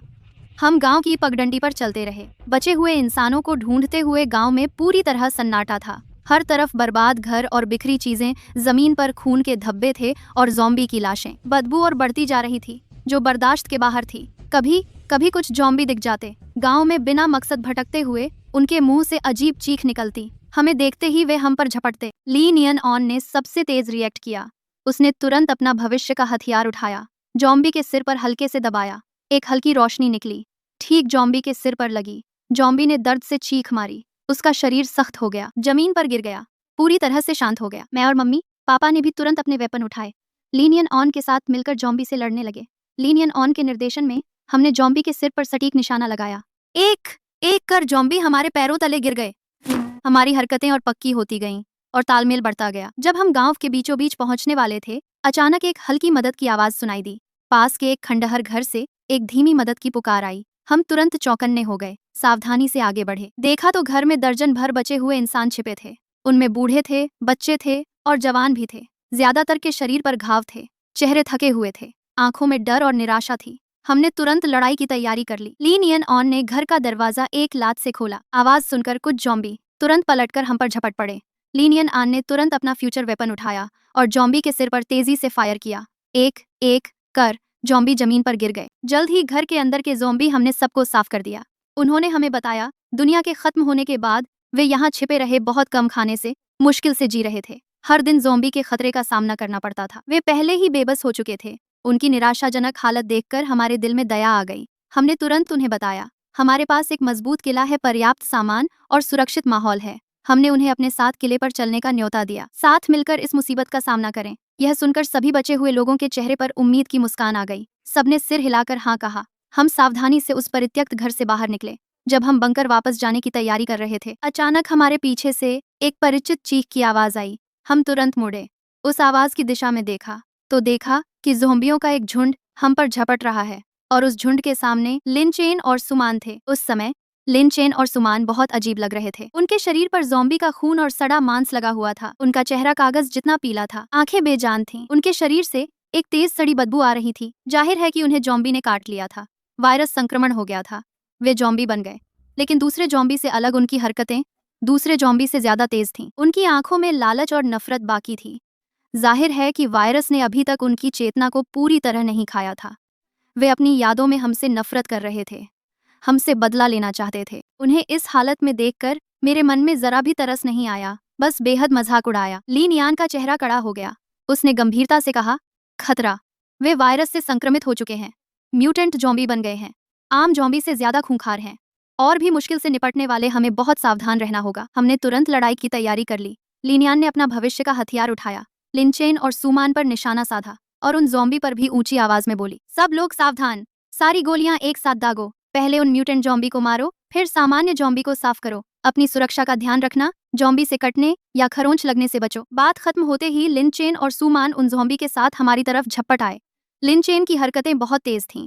उसने अपने हाथ फैलाए और मेरी तरफ झपट। उसके मुंह से अजीब चीख निकली, आंखों में नफरत और लालच भरा था। जाहिर है उसे मैं याद था, पिछले जन्म की नफरत याद थी। वह पहले मुझे मारना चाहता था। मुझे बिल्कुल डर नहीं लगा। मैंने अपना भविष्य का हथियार उठाया, लिनचेन के सिर पर निशाना साधा। पिछले जन्म में उसके विश्वासघात की याद आई, बर्फ में जमकर मरने की पीड़ा याद आई। मैंने जोर से ट्रिगर दबाया, एक हल्की सी किरण निकली, सीधे लिनचेन के सिर पर लगी। लिनचेन ने एक दर्दनाक चीख मारी, उसका शरीर अकड़ गया, जमीन पर गिर पड़ा, पूरी तरह से बेजान हो गया। इस बार वो फिर कभी नहीं उठेगा, अब हमें कभी नुकसान नहीं पहुंचाएगा। सुमान ने देखा कि मैंने लिनचेन को मार दिया। वह और भी खूंखार हो गई, चीखती हुई माँ की तरफ झपटी, माँ को नुकसान पहुंचाना चाहती थी। पिताजी ने तुरंत फायर एक्स उठाकर उस पर हमला किया, सुमान के सिर पर निशाना साधा, जोर से वार किया। सुमान ने दर्दनाक चीख मारी, उसका शरीर झुक गया, जमीन पर गिर पड़ी, पूरी तरह से बेजान हो गई, लिनचेन की तरह बुरी तरह खत्म हुई। लिनचेन और सुमान, इन दो म्यूटेंट ज़ॉम्बी को खत्म करने के बाद हमारा आत्मविश्वास बहुत बढ़ गया। ली नियानान हमें लेकर अपने हथियार लहराते हुए उन सामान्य ज़ॉम्बी पर हमला कर दिया। ली नियानान का भविष्य का हथियार, हर एक ज़ॉम्बी के सिर पर सटीक निशाना लगाया। एक के बाद एक ज़ॉम्बी हमारे पैरों के नीचे गिर गए। मैं और मेरे मम्मी पापा भी अपने अपने हथियार लहरा रहे थे। लीनियान के साथ मिलकर उन सामान्य ज़ॉम्बी को साफ कर रहे थे। लड़ाई काफी देर तक चली। हम सब धीरे धीरे थक गए, शरीर पर कुछ घाव भी हो गए, लेकिन हमने बिल्कुल हार नहीं मानी। अब भी पूरी ताकत से ज़ॉम्बी से लड़ रहे थे। आखिरकार हमारी मिलीभगत से उन सारे ज़ॉम्बी को हमने पूरी तरह साफ कर दिया। लड़ाई खत्म होने के बाद हम सब जमीन पर बैठ गए, जोर जोर से सांस ले रहे थे। चेहरे पर थकावट साफ दिख रही थी, लेकिन आंखों में संतोष और दृढ़ता थी। हमने सफलतापूर्वक ज़ॉम्बी के हमले को नाकाम कर दिया, उन बचे हुए गांव वालों की रक्षा की। हम फिर से इंसानियत को बचाने के लक्ष्य की ओर एक बड़ा कदम बढ़ा चुके थे। थोड़ी देर आराम किया, हम धीरे धीरे ठीक हो गए। हम उन बचे हुए गांव वालों को लेकर सावधानी से बंकर में वापस आ गए। अगले दिनों में और भी ज्यादा बचे हुए इंसान हमारी खबर सुनकर हमारे बंकर में आने लगे, हमसे जुड़ना चाहते थे, हमारे साथ ज़ॉम्बी से लड़ने, अच्छे से जीने के लिए। हमने एक एक करके सबको शरण दी। बंकर के अंदर धीरे धीरे रौनक आ गई। पहले जैसा नहीं रहा जहाँ सिर्फ हम 3 लोग और ली नियानान थे, लेकिन हमने कभी सोचा नहीं था कि शांति के दिन ज्यादा नहीं टिकेंगे। खतरा चुपके से बंकर के अंदर दुबका था। दिन रात लगातार शोध के बाद लीनियन आन ने अंततः भविष्य की तकनीक के दम पर वर्तमान ज़ॉम्बी वायरस के नमूनों को मिलाकर एक एंटी वायरल वैक्सीन सफलतापूर्वक विकसित की। जब हल्के नीले रंग के रिएजेंट से भरी वैक्सीन की उन शीशियों को बहुत सावधानी से निकाला गया, पूरा रिसर्च सेक्टर एक पल के लिए सन्नाटे में डूब गया। फिर अचानक दबी हुई खुशी की चीखें फूट पड़ी। यह प्रलय को खत्म करने की उम्मीद थी, यह सभी बचे हुए इंसानों का उद्धार था। हमने बहुत सावधानी से वैक्सीन को संभाल लिया और जल्द से जल्द आधिकारिक बचाव केंद्र से संपर्क करने की योजना बनाई, वैक्सीन सौंपने के लिए, ताकि और लोगों को फायदा हो सके। लेकिन हमने कभी सोचा भी नहीं था कि वैक्सीन के खिलाफ एक साजिश पहले से ही चुपके से रची जा रही थी। झोहू के नेतृत्व में एक हिंसक गिरोह जब से किले में घुसा था, हमारे संसाधनों पर नजर रखे हुए था और ली नियन ऑन की भविष्य की तकनीक पर भी। अब जब वैक्सीन बन गई, उनकी महत्वाकांक्षा पूरी तरह सामने आ गई। वे नहीं चाहते थे कि ज़ॉम्बी खत्म हो, बस वैक्सीन चुराना चाहते थे और वैक्सीन के वितरण पर कब्जा करना चाहते थे, लोगों को भड़काने के लिए और सभी बचे हुए लोगों को नियंत्रित करने के लिए। अनदेखी की अराजकता का फायदा उठाकर मुनाफा कमाना चाहते थे। वैक्सीन के सफल विकास के अगले ही दिन किले में अफवाहें तेजी से फैलने लगीं। झोहू और उसके लोग चुपके से बचे हुए लोगों के बीच घूम रहे थे, जानबूझकर आवाज धीमी करके भयावह झूठ गढ़ रहे थे। तुम्हें लगता है कि वह जीवन रक्षक वैक्सीन है? बिल्कुल नहीं। वान वान और उसका परिवार और वह भविष्य का आदमी हमें ज़ॉम्बी बनाने वाले वायरस पर शोध कर रहे हैं। वे रिएजेंट वायरस का मूल तरल हैं। वे हम सबको आज्ञाकारी राक्षस बनाना चाहते हैं और अपने नियंत्रण में रखना चाहते हैं। इसलिए वे हमेशा रिसर्च एरिया पर कब्जा करके बैठे थे, हमें पास नहीं आने देते थे। असल में कुछ शैतानी कर रहे थे। पहले संसाधन कम हो रहे थे क्योंकि वे चुपके से प्रयोग कर रहे थे, हमारा खाना बर्बाद कर रहे थे। अफवाह जहरीली बेल की तरह तेजी से पूरे किले को लपेट रही थी। झोहू और उसके लोगों ने जानबूझकर उन लोगों को चुना जो कमजोर इरादे वाले थे और भविष्य से डरने वाले बचे हुए लोगों को भड़काया और कुछ नकली प्रयोगों के कचरे को वायरस पर शोध के सबूत के रूप में पेश किया। एक पल में पूरे किले में दहशत फैल गई। पहले एकजुट बचे हुए लोग 2 गुटों में बंट गए। एक गुट वह था जो हमेशा हम पर विश्वास करता था। एक गुट वह था जिन्होंने देखा था कि हमने बार बार सबकी रक्षा की है वे खड़े हुए और हमारा बचाव किया, संसाधन बांटने के रिकॉर्ड दिखाए और हमारे ज़ॉम्बी सफाई के कारनामों का बखान किया। झोहू की अफवाहों का खंडन किया। दूसरा गुट वह था जो अफवाहों से बहक गया था और डर से घिरे हुए थे। वे झोहू के पास इकट्ठा हो गए और हमारे घर और रिसर्च एरिया पर चिल्लाने लगे, मांग कर रहे थे कि हम वायरस का मूल तरल दें और हमें बचे हुए लोगों को नुकसान पहुंचाने की सजा दें। मैं किले के चौक पर खड़ी हूँ, सामने खड़े दो विरोधी गुटों को देख रही हूँ। उन लोगों को देख रही हूँ जिन्हें हमने बचाया था, लेकिन आज वे नफरत से भरी नजरों से देख रहे हैं। दिल में दर्द और गुस्सा दोनों है। पिताजी का चेहरा शांत था। उन्होंने मेरा हाथ कसकर पकड़ लिया, धीमी आवाज में बोले, घबराओ मत, अफवाहें आखिर अफवाहें ही होती हैं। हम अपनी चीजें वापस जरूर लेंगे, जोहू की साजिश का पर्दाफाश करेंगे। आधा पतले लीनियन आन के माथे पर बल पड़ गए। उसकी आंखें बर्फीली थीं। जोहू का लक्ष्य वैक्सीन है। वे देर सबेर हमला करेंगे। हमें तैयार रहना होगा। हमें वैक्सीन की रक्षा करनी होगी और उन लोगों की भी जो हम पर भरोसा करते हैं। आपको लक्ष्य वैक्सीन है। माँ एक तरफ अपने पास रोते बच्चे को सांत्वना दे रही थी, एक तरफ धैर्य से पास के बचे हुए लोगों को समझा रही थी। उनकी आवाज भारी थी लेकिन दृढ़। अफवाह फैलने के तीसरे दिन की रात जोहू और उसके लोगों ने मौका पाकर हरकत की। उन्होंने पहले से रिसर्च एरिया के आसपास के सीसीटीवी खराब कर दिए थे और दो भड़काए गए बचे हुए लोगों को रिश्वत दी। उन्हें झगड़ा करने का नाटक करने को कहा, हमारा ध्यान भटकाने के लिए। खुद अपने खास लोगों के साथ चुपके से रिसर्च एरिया में घुस गए। पहले से जानी हुई राह का फायदा उठाकर आसानी से वैक्सीन रखने वाली तिजोरी ढूंढ ली। जब हमें असामान्यता का एहसास हुआ और हम रिसर्च एरिया पहुंचे, जोहू वैक्सीन से भरा थर्मस लिए हुए था और अपने लोगों के साथ रिसर्च एरिया से बाहर भाग गया। उसके पीछे बड़ी संख्या में भड़काए गए लोग भी थे। वैक्सीन हवाले कर दो जोहू, अपने बहकावे में मत रहो। पिताजी ने अपने हाथ में भविष्य का हथियार उठाया और तेज आवाज में ढांटा। जोहू मुड़ गया। उसके चेहरे पर घमंड और क्रूर मुस्कान थी। वह अपने हाथ में कटार घुमा रहा था और पीछे के लोगों पर चिल्लाया, देखो ये लोग घबरा गए हैं। इससे साबित होता है कि मैं सच कह रहा हूँ। ये लोग वायरस का मूल तत्व हड़पना चाहते हैं और हमें नुकसान पहुंचाना चाहते हैं। आज मैं अब सबको लेकर हमारा सब कुछ वापस लूंगा। इन्हें किले से बाहर निकाल दो। पीछे के भड़काए गए लोग उबल पड़े। वे अपने हाथों में कृषि उपकरण और साधारण हथियार लहरा रहे थे और हमारी ओर दौड़ पड़े। जो लोग हम पर भरोसा करते थे वे भी तुरंत हमारे सामने आ खड़े हुए और उनसे भिड़ गए। पूरा किला अराजकता में डूब गया। चीखने, बहस और लड़ाई की आवाजें एक साथ सुनाई दे रही थीं। जो कभी एक मजबूत सुरक्षित ठिकाना था, अब वह आपसी लड़ाई के धुएं से भर गया था।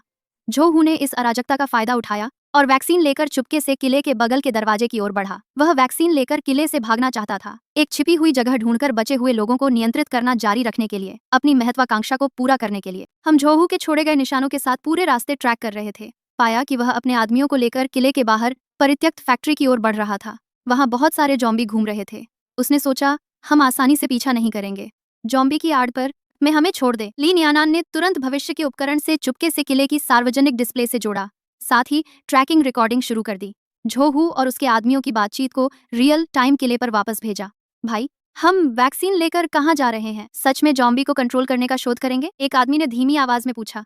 जोहू ने ठंडी हंसी हंसी, लालची लहजे में, जॉम्बी को कंट्रोल करना? बेशक, जब तक जॉम्बी हैं, बचे हुए लोग हमेशा डरते रहेंगे, हमेशा मुझ पर निर्भर रहेंगे। तब तक पूरी दुनिया हमारी होगी।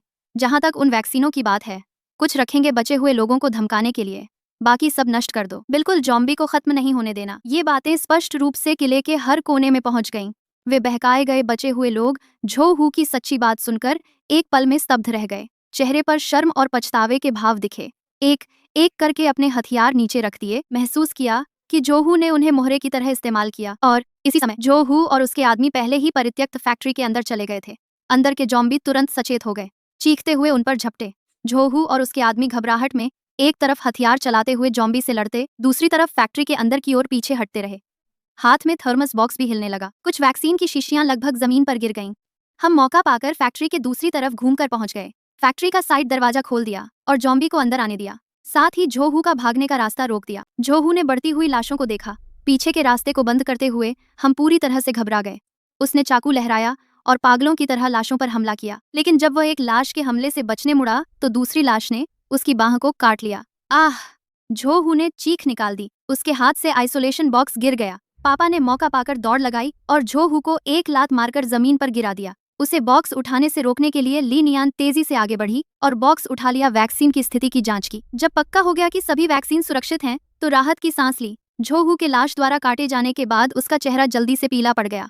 उसकी आंखें धीरे धीरे खाली हो गईं। उसके शरीर से सड़ने की बदबू आने लगी। स्पष्ट रूप से वैक्सीन संक्रमित हो गया था और लाश बनने वाला था। उसने हमें देखा। उसकी आंखों में नाराजगी और क्रोध था। अब वह पहले जैसा अहंकारी नहीं रहा।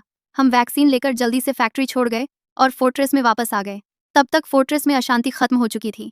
वे बचे हुए लोग जो बहक गए थे हमारे सामने आए और शर्मिंदा होकर माफी मांगी, अपनी मूर्खता और आवेश के लिए पश्चाताप किया। हमने उन्हें दोष नहीं दिया, बस जोहू की रिकॉर्डिंग चलाई और उसके लाश के काटे जाने का फुटेज दिखाया। सबको बताया असली दुश्मन हमेशा लाशें ही थीं और जोहू जैसे बुरे इरादे वाले लोग। वापस मिली वैक्सीन को देखते हुए फिर से एकजुट हुए, बचे हुए लोगों को देखते हुए हम सब के चेहरे पर संतोष की मुस्कान आ गई। जोहू ने अपने लालच और क्रूरता की भारी कीमत चुकाई और हमने एक बार फिर सबकी उम्मीदों को बचा लिया। अब हमें जल्दी से सरकारी रेस्क्यू स्टेशन से संपर्क करना है और वैक्सीन सरकार को सौंपनी है ताकि यह राहत और बचे हुए इंसानों तक पहुंचे और इस अंधकार का जल्दी अंत हो। लगभग 6 महीने तक बहुत गर्म मौसम रहा। आखिरकार धीरे धीरे कम हुआ, हवा की गर्माहट धीरे धीरे खत्म हुई, तापमान भी धीरे धीरे सामान्य स्तर पर आ गया। ली नियन ऑन ने हमें बताया कि भीषण गर्मी का अंत वायरस के उत्परिवर्तन के स्थिर चरण में प्रवेश करने का संकेत है। अब वैक्सीन छिड़कने का सही समय है। हमने तुरंत विस्तृत योजना बनाई, लेकिन शांत होने के बाद मुझे अचानक लगा कि सिर्फ हमारी ताकत से भविष्य की तकनीक के साथ भी वैक्सीन और इनहिबिटर का जल्दी से दुनिया भर में प्रसार करना मुश्किल है और बचे हुए लोगों की बढ़ती संख्या को ठीक से नहीं रख सकते। क्यों ना हम नेशनल रेस्क्यू टीम से संपर्क करें। मैंने पापा, मम्मी और ली नियन ऑन की ओर देखा, गंभीरता से कहा, देश के पास ज्यादा बेहतर सिस्टम है, ज्यादा संसाधन और जनशक्ति है। वे बड़ी मात्रा में वैक्सीन बना सकते हैं और हर बचे हुए व्यक्ति को ठीक से रख सकते हैं। यही दुनिया के अंत को खत्म करने का सबसे तेज और सुरक्षित तरीका है। ली नियन ऑन की आंखों में प्रशंसा झलकी, उसने सिर हिलाया। तुम सही कह रही हो, मैं भविष्य से आई हूँ। मैं जानती हूँ कि राष्ट्रीय शक्ति कितनी महत्वपूर्ण है। मेरी तकनीक और वैक्सीन उन्हीं को दी जानी चाहिए जो उनका सर्वोत्तम उपयोग कर सकें। ये कहते हुए उसने टाइम ट्रैवल डिवाइस निकाला, छिपे हुए कम्युनिकेशन मॉड्यूल को खोला। यह भविष्य की आपात संचार तकनीक है। विश्व के अंत के सिग्नल बंद होने पर भी यह आधिकारिक रेस्क्यू चैनल से संपर्क कर सकता है। मैंने डिवाइस लिया, ली नियन ऑन के निर्देश पर सॉस भेजा, अपनी लोकेशन विस्तार से बताई, हाथ में वैक्सीन की स्थिति और बचे हुए लोगों की संख्या बताई। सिर्फ एक दिन बाद दूर से हेलीकॉप्टर की आवाज आई। हम सब उत्तेजित होकर अस्थायी बेस से बाहर भागे, हेलीकॉप्टर की ओर हाथ हिलाया। एक हेलीकॉप्टर जिस पर राष्ट्रीय आपातकालीन बचाव दल लिखा था धीरे धीरे उतरा। कुछ पेशेवर सुरक्षा सूट पहने उपकरणों के साथ रेस्क्यू टीम के सदस्य नीचे आए। उनके पीछे डॉक्टर और सप्लाई ट्रक थे। रेस्क्यू टीम के लीडर ने मेरा हाथ पकड़ा, गला भरा लेकिन दृढ़ स्वर में बोले, आखिरकार तुम्हें ढूंढ लिया।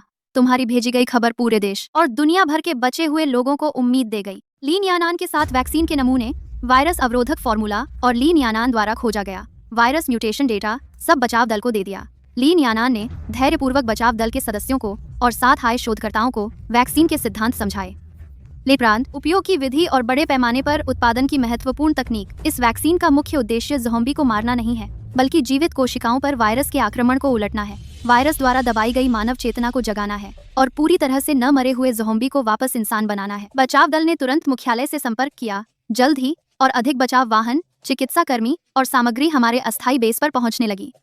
राष्ट्रीय योजना के अनुसार बचाव दल के सदस्यों ने बचे हुए इंसानों को बैचों में बसाना शुरू किया, सबका शारीरिक परीक्षण किया और बुनियादी सुरक्षात्मक वैक्सीन लगाई। फिर हर व्यक्ति की शारीरिक स्थिति और पारिवारिक स्थिति के अनुसार सबको विभिन्न शहरों के अस्थायी आश्रय स्थलों पर भेजा गया। इन आश्रय स्थलों में पर्याप्त भोजन और आवास की सुविधा थी, चिकित्सा उपकरण और मनोवैज्ञानिक परामर्शदाता थे और विशेष सुरक्षा बल भी तैनात थे। बचे हुए इंसान आखिरकार भटकने से मुक्त हो गए, अनिश्चित जीवन से, और फिर से शांति और गर्मजोशी महसूस करने लगे। हमारा परिवार और ली नियानान अस्थायी रूप से बेस पर रुके, बचाव दल को आगे के काम में मदद की और शोधकर्ताओं को वैक्सीन उत्पादन तकनीक सिखाई। समय बीतता गया। सरकार ने एक विशेष वैक्सीन छिड़काव दल बनाया, जिसमें हेलीकॉप्टर, ड्रोन जैसे उपकरण शामिल थे। स्पष्ट जिम्मेदारियों के साथ शहरों में गए और गांवों के हर कोने में और वैक्सीन को हर घूमते ज़ॉम्बी समूह पर समान रूप से छिड़का। एक उत्साहवर्धक दृश्य देखने को मिला। जिन ज़ॉम्बी पर वैक्सीन छिड़का गया, उनके कठोर शरीर धीरे धीरे कोमल होने लगे, सफेद त्वचा धीरे धीरे लाल होने लगी और खाली आंखों में चमक आने लगी। कर्कश चीखें हल्की कराह में बदल गईं और वायरस द्वारा दबाई गई चेतना धीरे धीरे जागने लगी। वे सचमुच वापस इंसान बन रहे हैं। हम ऊंचाई पर खड़े हैं, नीचे ज़ॉम्बियों के झुंड को धीरे धीरे इंसान का रूप लेते देख रहे हैं। उन लोगों को देखते हुए जो होश में आ गए हैं, असमंजस में चारों ओर देख रहे हैं। परिवारों के मिलने पर एक दूसरे को गले लगाकर रोते हुए देखते हैं। सबकी चारों ओर देख रहे हैं। आंखों से खुशी के आंसू बह निकले। लेकिन हम यह भी जानते हैं, उम्मीद के बीच अफसोस भी है। जो पूरी तरह मर चुके हैं, जिनके शरीर बुरी तरह सड़ चुके हैं या जिनके सिर पर जानलेवा चोट लगी है, वो ज़ॉम्बी फिर कभी नहीं जाग सकते, हमेशा इस खंडहर में ही रह जाएंगे। कयामत की सबसे भारी निशानी बनकर ली नियन एन ये सब देख रही है। उसके चेहरे पर राहत भरी मुस्कान आ गई। वह जानती है कि उसका मिशन सच में पूरा हो गया। इस वैक्सीन ने उसकी मेहनत को बेकार नहीं जाने दिया। इंसानियत आखिरकार ज़ॉम्बी के खतरे से मुक्त हो गई। असली बदलाव आ गया। वह हमारे परिवार के पास आई, धीरे से बोली, अब देश पूरी तरह संभाल सकता है। वैक्सीन हर जरूरतमंद तक पहुंचेगी, बचे हुए लोगों को भी सुरक्षित ठिकाना मिल गया है। मुझे भविष्य में वापस जाना है। यह सुनकर हमारे दिल भर आए, लेकिन यह भी समझ आ गया कि ली नियन एन की यही मंजिल है। पहले की तरह ली नियन एन ने टाइम ट्रैवल डिवाइस निकाला, हमें गहरा झुककर प्रणाम किया। उसकी आंखों में शुक्रिया और लगाव था। शुक्रिया, इस मुश्किल वक्त में मेरे साथ चलने के लिए शुक्रिया, मुझ पर भरोसा करने के लिए, साथ मिलकर इस दुनिया की रक्षा करने के लिए। मैं हमेशा याद रखूंगी वो दिन जब हमने कंधे से कंधा मिलाकर लड़ाई लड़ी, तुम में से हर एक को याद रखूंगी। बात खत्म होते ही चमकदार रोशनी ने उसके शरीर को घेर लिया। उसकी आकृति धीरे धीरे पारदर्शी हो गई, आखिरकार हमारी आंखों के सामने गायब हो गई। हमने हाथ हिलाकर धीरे से अलविदा कहा, मन में शुक्रिया दोहराया। शुक्रिया इस समय के पार आए रक्षक का, जिसने इंसानियत को नई उम्मीद दी। ली नियन एन के जाने के बाद कयामत का अंधेरा पूरी तरह छंट गया। घर बसाने का बिगुल बज चुका है। जो वैक्सीन से जागकर इंसान बने थे, डॉक्टरों और नर्सों की देखभाल में धीरे धीरे शारीरिक क्षमता और यादें वापस पा रहे। डॉक्टर बदलाक हैं, वे खुद भी पुनर्निर्माण में शामिल हो गए। पहले अस्थायी शिविरों में रखे गए बचे लोग भी शिविरों से बाहर निकल आए। भविष्य के सपनों के साथ शहरों और गांवों की ओर दौड़ पड़े, खंडहर साफ करने और घर बसाने लगे। मैं और मम्मी पापा भी पुनर्निर्माण में शामिल हो गए। हम वापस लौटे अपने पुराने घर। यहाँ अब भी सब कुछ बर्बाद है। बेकार घर, बिखरी हुई चीजें, सूखे हुए खून के धब्बे, प्रलय के निशान अब भी दिखते हैं। मैं अक्सर पिछले जन्म की पीड़ा याद करती हूँ। लिनचेन और सुमान के धोखे का दर्द याद आता है। बर्फीली जमीन पर ठंड में मरने की निराशा याद आती है, और अक्सर दोबारा जन्म के बाद की मेहनत याद आती है। मम्मी पापा के साथ सामान जमा करना याद आता है। बंकर को मजबूत करने के दिन याद आते हैं। लीन आन के साथ कंधे से कंधा मिलाकर लड़ना याद आता है। इंसानियत को बचाने के दिन हमने मिलकर हिंसक गिरोहों को खदेड़ा था। अंदरूनी समस्याओं को सुलझाने के कठिन पल। वो दिन दर्द था, डर था, थकान थी, लेकिन उम्मीद ज्यादा थी, दृढ़ता थी, गर्मजोशी थी, मोक्ष था। हालांकि यह प्रलय हमारे लिए बड़ी विपदा और नुकसान लाया, लेकिन इसने हमें कई सबक भी सिखाए। परिवार का मूल्य, एकता की ताकत, साहस का अर्थ और मोक्ष का भार इसने हमें सिखाया। चाहे कितनी भी बड़ी मुसीबत और खतरा आए, जब तक हम एकजुट हैं, जब तक हमारा इरादा मजबूत है, जब तक हमारे दिल में उम्मीद है, हम हर मुश्किल को पार कर सकते हैं। हम जीत की रोशनी देख सकते हैं। हम खुद को बचा सकते हैं, दूसरों को बचा सकते हैं, इस घायल दुनिया को बचा सकते हैं। धूप हम पर पड़ रही है, गर्म और चमकदार। मैं अपने मम्मी पापा को देखती हूँ, उन बचे हुए लोगों को देखती हूँ जो मेहनत कर रहे हैं। इस दुनिया को देखती हूँ जो धीरे धीरे खूबसूरत हो रही है। मेरा दिल खुशी और दृढ़ता से भरा है। मुझे पता है आगे का रास्ता लंबा है और भी कई मुसीबतें और चुनौतियां होंगी, लेकिन हम निडर हैं क्योंकि हम हमेशा एक साथ हैं। दिल हमेशा उम्मीद से भरा है। हम आगे बढ़ेंगे, इस दुनिया को फिर से चमकने देंगे।